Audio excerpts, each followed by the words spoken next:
The world's youngest billionaire, Mark Zuckerberg, is the co-founder and CEO of Facebook. He was born on May 14, 1984, in White Plains, New York. Passionate about social networking sites, he embarked on his journey from his college dorm room. Leaving Harvard after his sophomore year to concentrate on his social networking sites, he later became a billionaire as Facebook's user base surpassed 2 billion people. The movie The Social Network in 2010 featured the introduction of Facebook. He is not only a skilled computer programmer but also a philanthropist. Mark Zuckerberg grew up in a comfortable environment in a nearby village of White Plains, Dobbs Ferry, New York. Born into a well-educated family, his father, Edward Zuckerberg, was a famous dentist at that time, while his mother, Karen, worked as a psychiatrist. However, Karen decided to leave her job after giving birth to Mark and his 3 siblings Randy, Donna, and Ariel. At the age of 12, while still in school, Mark Zuckerberg began nurturing his interest in computer programming. His first creation was a messaging program named ZuckNet, developed using Atari Basic. He introduced this function to his father, who used this in his dental clinic, where the receptionist in the hospital could inform him that a new patient has come without even yelling.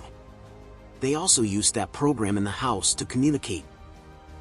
As he found success in this application, Mark Zuckerberg began creating computer games just for fun.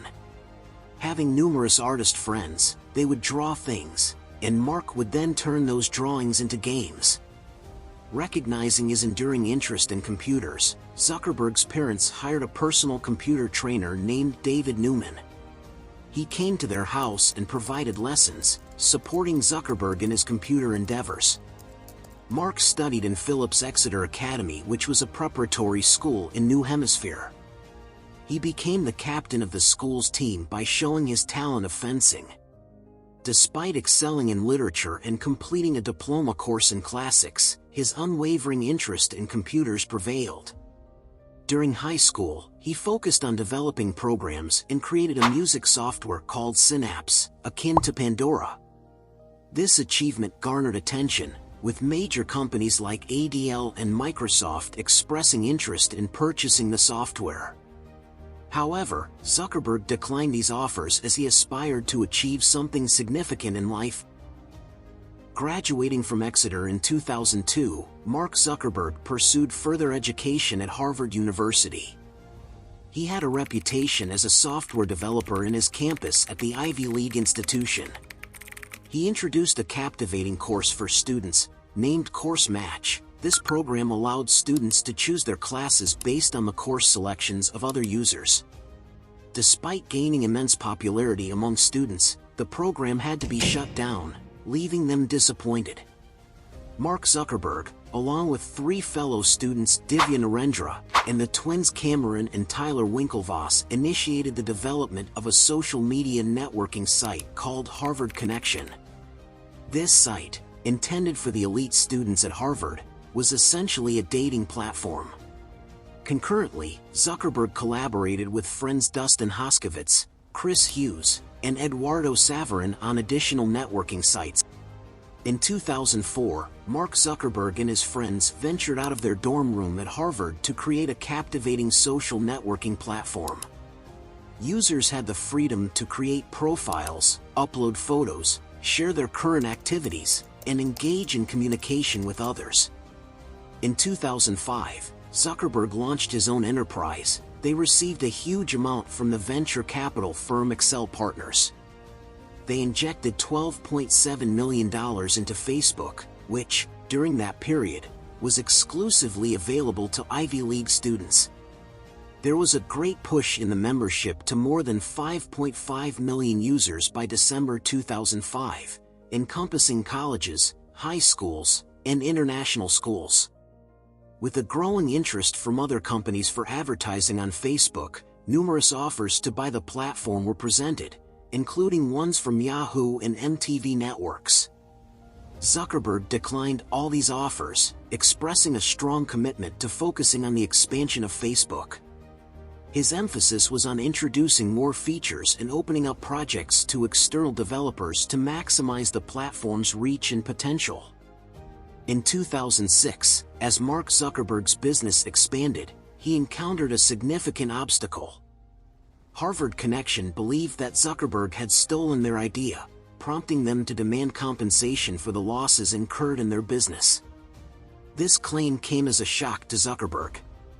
Although his ideas were built on two distinct concepts for the social network, a legal investigation into his personal records revealed that Zuckerberg had intentionally stolen the property of Harvard Connection. Additionally, he was accused of sharing Facebook's private information with his friends. Encountering a setback, he later apologized for his influential attitude. Subsequently, a $65 million settlement was reached between them. Personal challenges emerged when a book in 2009, The Accidental Billionaires by writer Ben Mesrich, hit stores. Mark faced substantial criticism due to the recounting of Zuckerberg's stories. However, he managed to assert that many details in the book were inaccurate. Despite facing market criticism, Facebook continued to succeed and Mark Zuckerberg was successful. He was named as the Person of the Year in 2010 by Time magazine.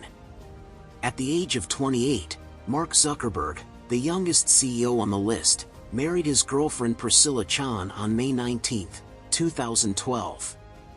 In 2015, their daughter Max was born. Mark announced that they would give 99% of their Facebook shares to charity because he wanted to create the world full of children. They also invested $3 billion in scientific research to manage diseases in children. He brought engineers, computer scientists, biologists, chemists, and others to help.